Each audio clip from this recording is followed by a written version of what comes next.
అన్న కార్ కొంచెం పక్కకి తీసాపుతారు.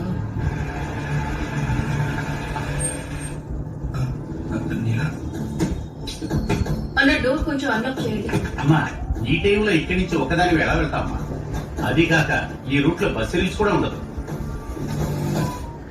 నేను అన్లాక్ చేయమన్నది నా కోసం కాదన్నా.